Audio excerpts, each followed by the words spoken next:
Comme chaque semaine, je vous emmène découvrir les artisans qui font battre le cœur de l'Hexagone et les lieux qui font son prestige. Aujourd'hui, dans Version française, regroupant plus de 10 000 œuvres de près de 400 artistes, la bourse de commerce Pinault Collection s'est ouverte à nous. Comme des créations venues de l'espace, les œuvres de Béatrice Serre réveillent en nous des envies d'ailleurs. Découverte d'une artiste hors norme. La mode virtuelle joue avec les codes du réel en proposant des pièces numériques. Intriguant, c'est en mode. Des cordes aux touches, de la laque au vernis, Sylvie Foinon, restauratrice de pianos anciens, nous fait découvrir son art dans le geste. Mais avant de retrouver la mosaïste Béatrice Serre, tout de suite, mes coups de cœur de la semaine, ses points de vue.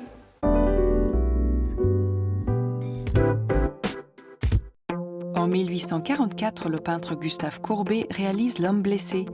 Coutumier des autoportraits, celui-là ne déroge pas à la règle.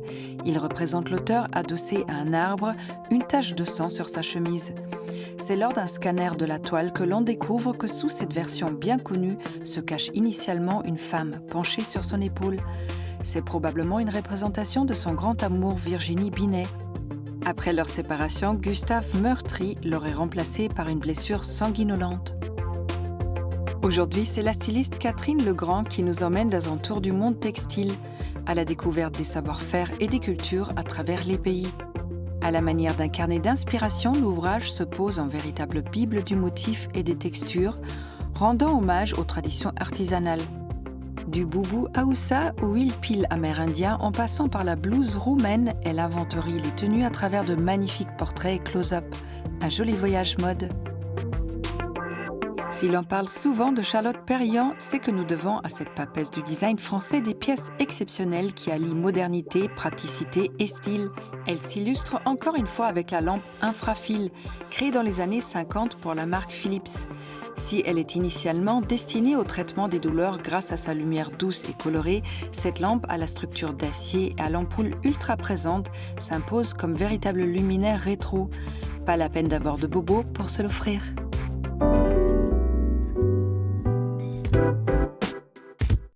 La scène mondiale de l'art contemporain se réunit en un lieu exceptionnel, l'ancien bâtiment de la Bourse à Paris. Zoom sur la collection Pinault.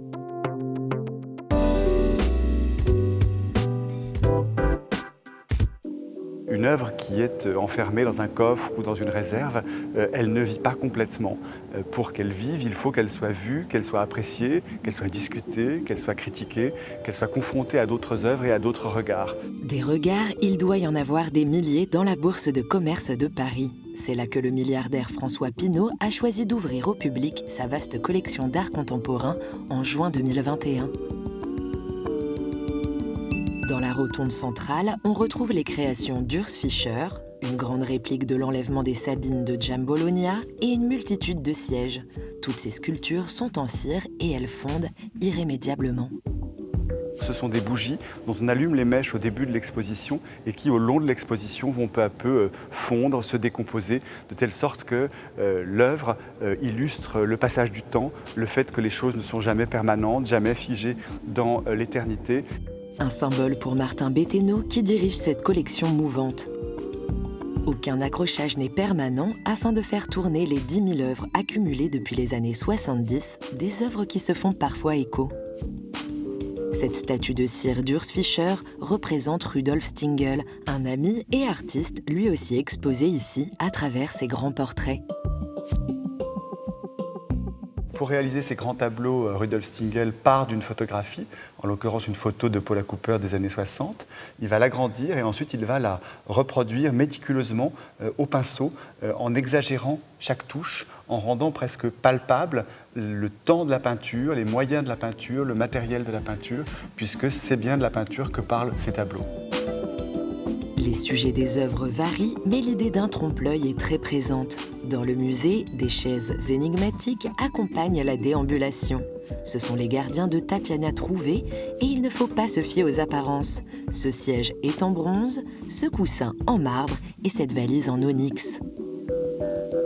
Tatiana Trouvé est venue vraiment inscrire de manière très matérielle, très lourde même on pourrait dire, puisque pour bouger chacune de ces sculptures il faut plusieurs personnes, elles pèsent plusieurs centaines de kilos. Venir comme ça matérialiser, rendre physique, rendre pesant l'impalpable, le fantomatique, la trace d'une absence. Là, son idée des gardiens, c'était des œuvres qui gardent d'autres œuvres. Mais le monument qui abrite toutes ces œuvres, c'est aussi une prouesse artistique et architecturale. Tour à tour, hôtel de la reine Catherine de Médicis, à l'Oblé, bourse de commerce, ce bâtiment parfaitement rond, c'est l'histoire de réappropriation, d'écriture et de réécriture. Thibaut Marsat, l'un des architectes de ce renouveau, nous présente son dernier chapitre muséal, l'installation d'un vaste cylindre de béton clair au cœur du lieu. Il est à l'image aussi de l'art contemporain, c'est un ouvrage du XXIe siècle.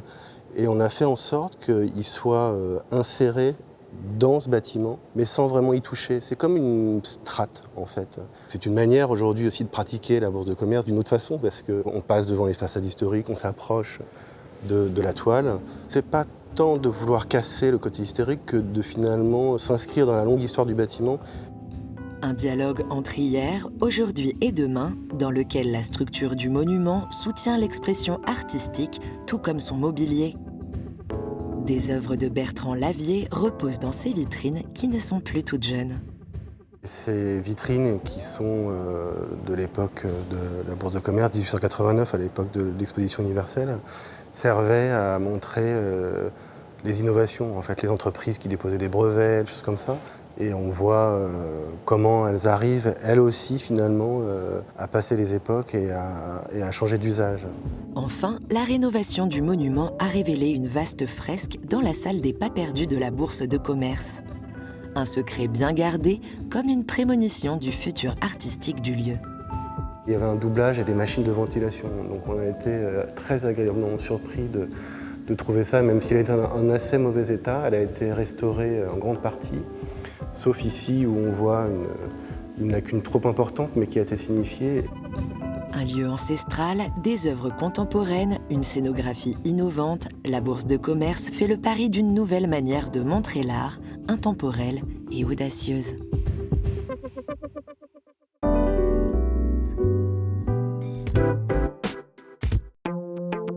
Béatrice Serre nous plonge dans un monde de mosaïques précieuses où métaux et pierres s'apprivoisent pour ne faire qu'un. C'est le portrait du jour.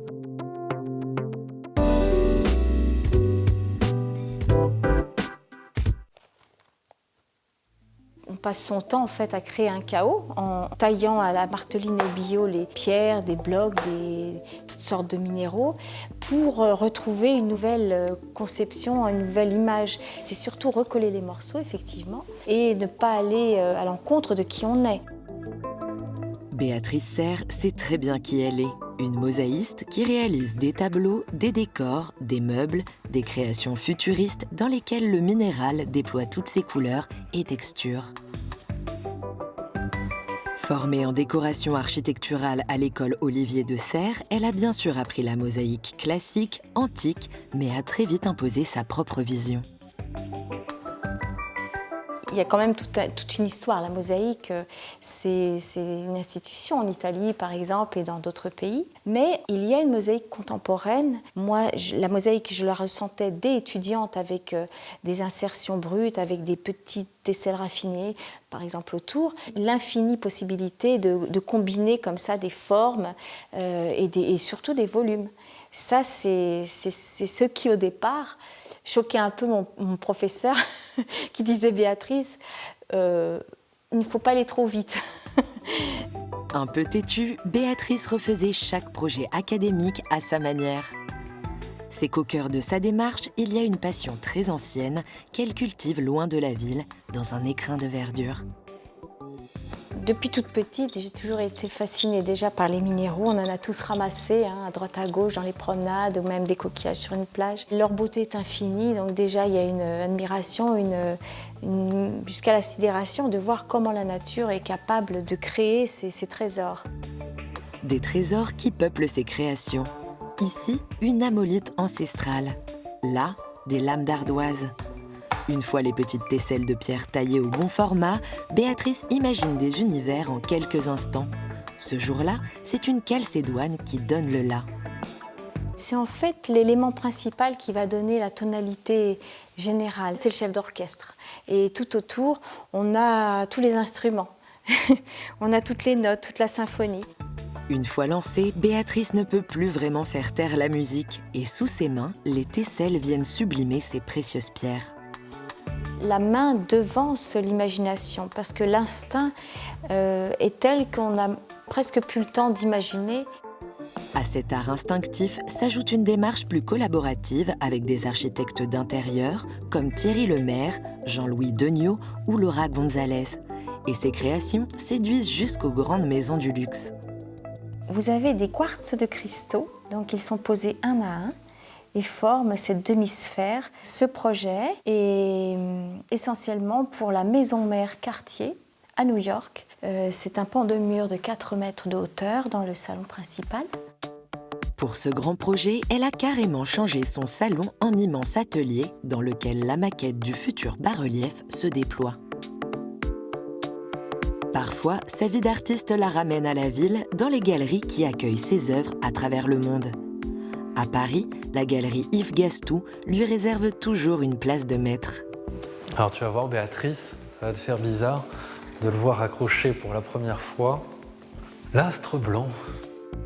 Victor Gastou et son père ont découvert le travail de Béatrice en 2017. Ils sont tombés sous le charme, au sens propre, de ces mosaïques futuristes. C'est des pièces où on a besoin d'aller devant pour les comprendre. Et donc, immédiatement, on voit cette table, on se dit « mais c'est quoi ?» Déjà, j'ai jamais vu ça. Et après, quand on se rapproche devant, il y a un émerveillement et il y a surtout des surprises. C'est-à-dire que quand on va faire le tour de la pièce, on va découvrir qu'il y a un petit émau en vert ici, un quartz qu'on n'avait pas vu. C'est un non-sens de la garder à l'atelier, puisque quand on crée, c'est pour le partage et pour qu'elle continue à vivre quelque part, elle trouve sa place quelque part. Et c'est forcément une grande émotion pour moi de la voir à nu, en fait. Elle est mise à nu, le voile est levé. Est-ce le magnétisme des pierres ou la frénésie du regard qui ne peut choisir où se poser ? Les œuvres de Béatrice Serre, hypnotiques, telluriques, ne laissent jamais personne de marbre.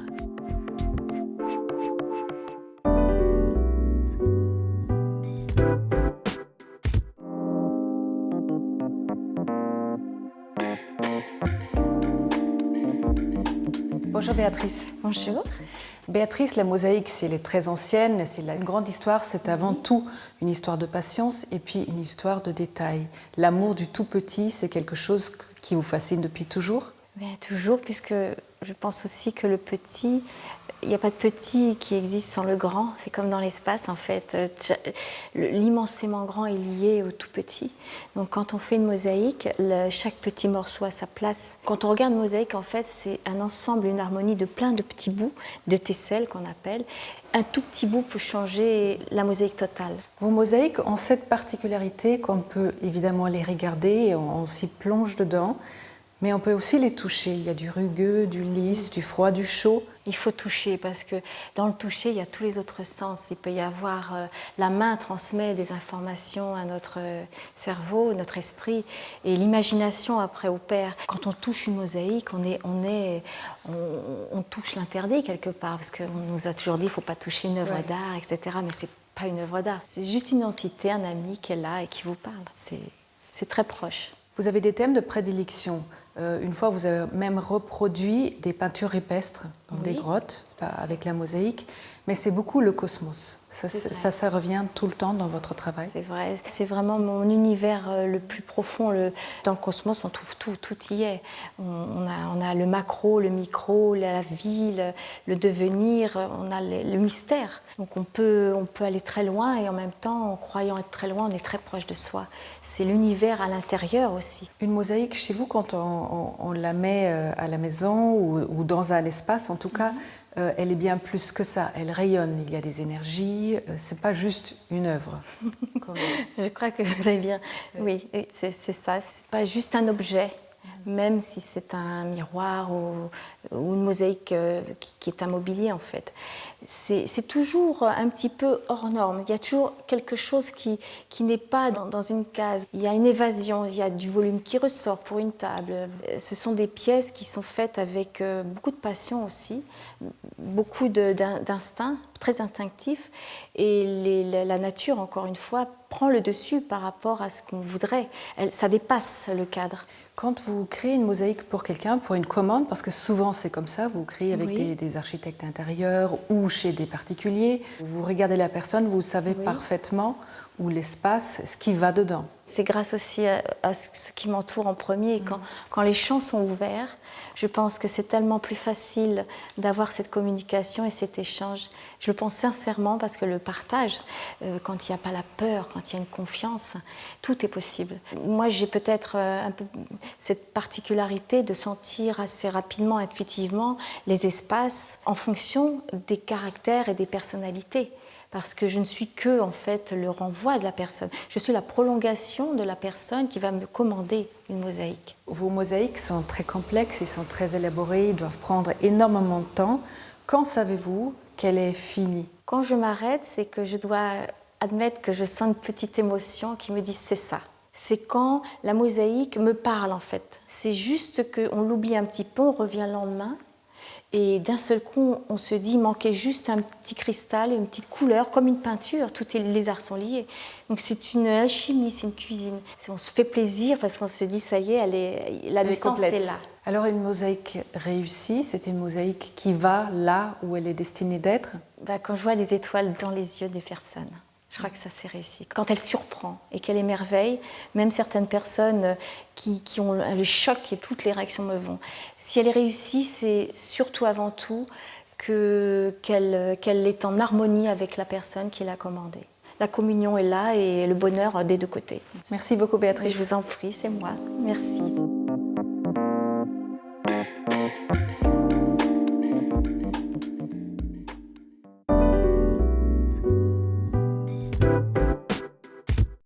La mode évolue tellement qu'aujourd'hui, il existe même des pièces qui n'existent pas. Enfin, c'est plus compliqué.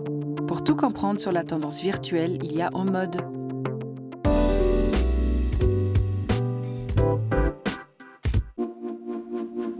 À l'heure du numérique, de la 3D et de la réalité virtuelle, où l'image qu'on renvoie sur les réseaux sociaux est presque plus importante que notre identité réelle, la mode prend des airs de science-fiction.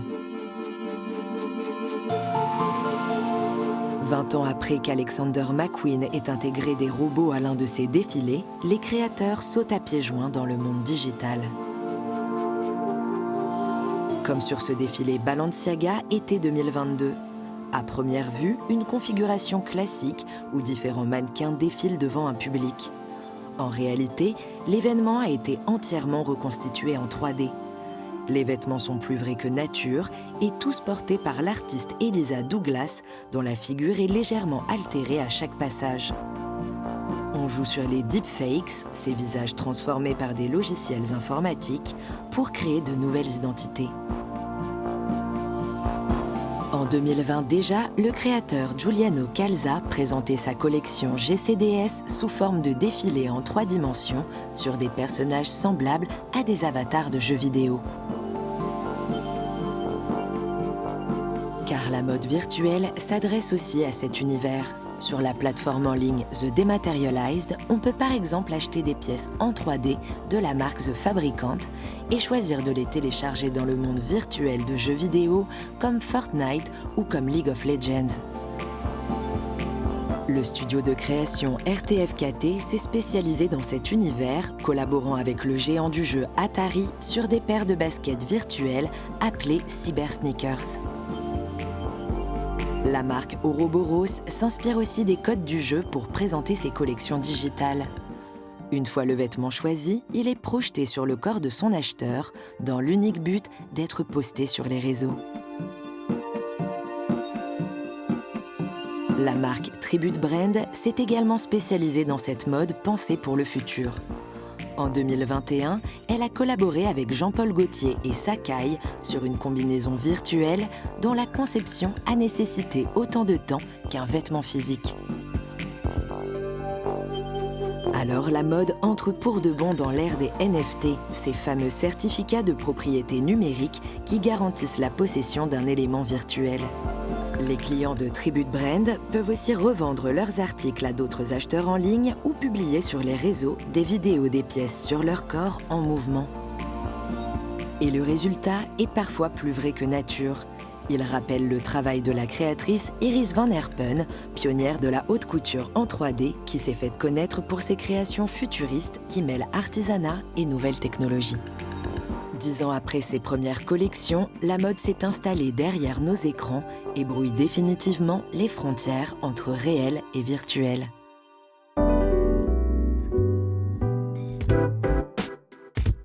Sylvie fait résonner l'âme des pianos anciens en réparant leurs petits ou gros bobos, découverte de la restauration de ces instruments qui n'ont pas dit leur dernier mot.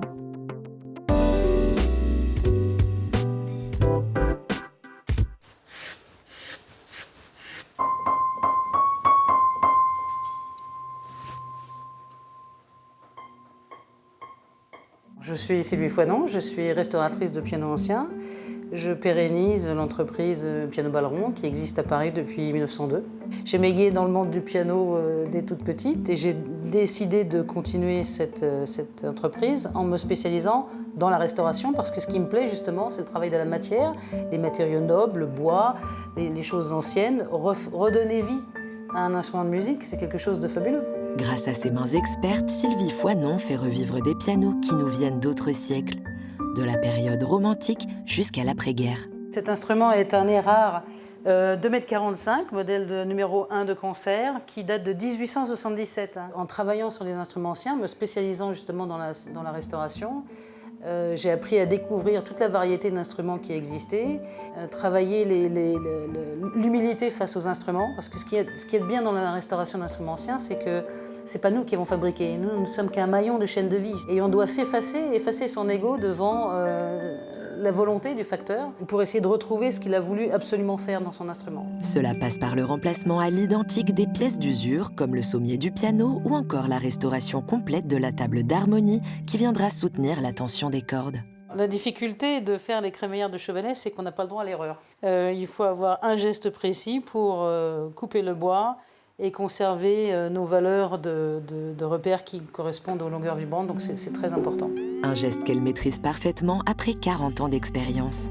Je travaille au son, je tape la pointe et j'entends très bien à quel moment la pointe est arrivée au fond du trou et il ne faut pas insister.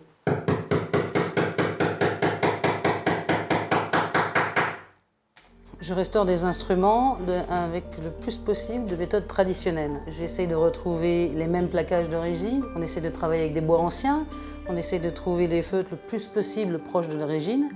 Je n'utilise aucun produit chimique, j'utilise des colles d'origine animale. Et comme on le faisait autrefois, Sylvie utilise des vernis naturels à la gomme laque. La gomme laque, c'est quoi? C'est une bave d'une grosse colchenille d'Asie du Sud-Est qu'on peut diluer dans l'alcool. Ça, c'est ma préparation que j'ai faite pour les 2 prochains pianos à queue que j'ai à faire. Donc, c'est une fine pellicule qui, vous voyez, est légèrement jaune. C'est absolument parfait sur le palissandre, sur le noyer, sur l'acajou. Et la méthode qu'on utilise, c'est le fameux vernis au tampon. Je vais imbiber mon vernis avec une petite pipette et je ferai sur l'intégralité du meuble des petits 8, des grands 8, des moyens 8, des petits ronds, dans tous les sens, des grandes passes, pour obtenir un vernis parfaitement translucide et parfaitement transparent. Ce sont les détails qui comptent aussi dans une restauration. Sur le cadre d'un playel, les pointes d'accroche du cadre étaient toujours peintes en noir. Ça donne d'ailleurs un effet très joli avec le feutre rouge ensuite. Et c'est une particularité de Pleyel. Donc, comme on veut faire des restaurations identiques à l'origine, on remet la même couleur de feutre et on repeint toutes les pointes en noir. Je suis toujours dans l'idée de conservation d'un patrimoine musical, donc la facture française ou européenne, le son d'époque, ça c'est extrêmement important. Et conserver ce son, cette couleur sonore, cette esthétique sonore, c'est presque une mission. Une mission qu'elle transmet depuis quelques années à Marion, son binôme, qui sait désormais, comme personne, ouvrir la voie de ses pianos aux sonorités complexes. Je vais travailler sur l'énergie qui traverse le marteau au moment où il va frapper la corde. Toute l'identité sonore de tout instrument, c'est ce qu'on appelle le timbre. C'est vraiment, et le timbre se définit au moment de l'attaque d'un son. Quand un piano arrive entre mes mains, après avoir été restauré par Sylvie, j'ai toute cette richesse sonore, ce matériau sonore à travailler et pour l'affiner et pour ouvrir la voix du piano et faire quelque chose de musical, de beau, d'inspirant, qui fait que quand on joue le piano, on fait waouh! Aucun doute, les pianos de Sylvie et Marion raviront les doigts exigeants des plus grands pianistes et de nos oreilles d'amateurs.